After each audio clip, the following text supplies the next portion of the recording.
dash metacarpal is the bulkiest metacarpal? Guess your answer.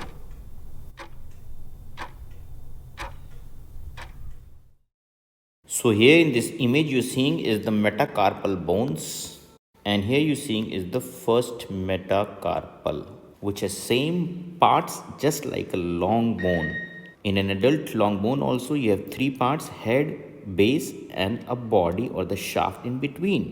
The only difference between long bones and the miniature long bones is that in the long bones you have two secondary ossification centers at both the ends, upper end and the lower end. There can be more than two as well for the traction epiphysis.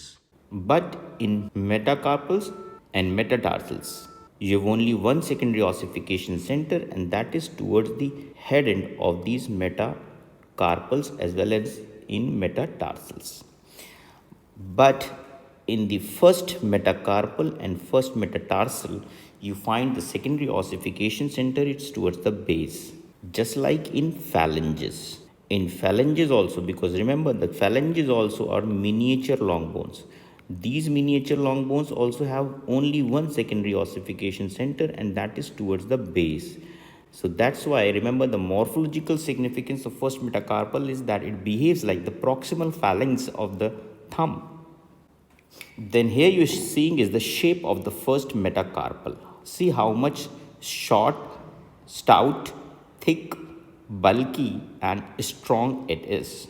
Can you appreciate the direction of nutritional foramen that is towards the head end of these metacarpals?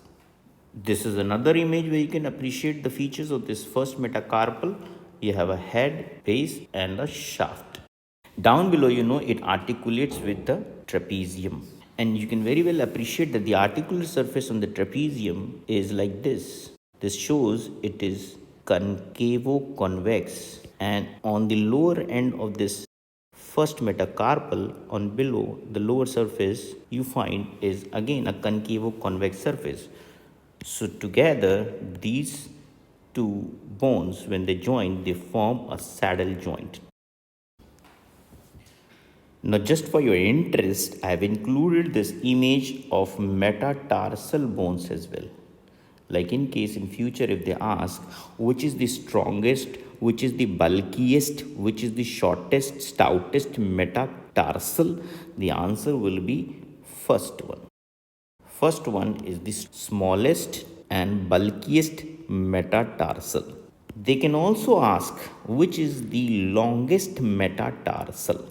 So remember the second one, this is the second one. The second metatarsal is the longest, this is longest. And first one is the bulkiest metatarsal. Same will apply to the metacarpals. Remember this, in metacarpals, the bulkiest metacarpal is the first metacarpal, the longest metacarpal is the second metacarpal.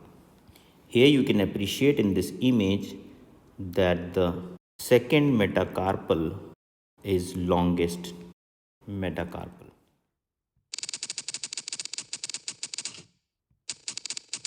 First metacarpal is the bulkiest metacarpal.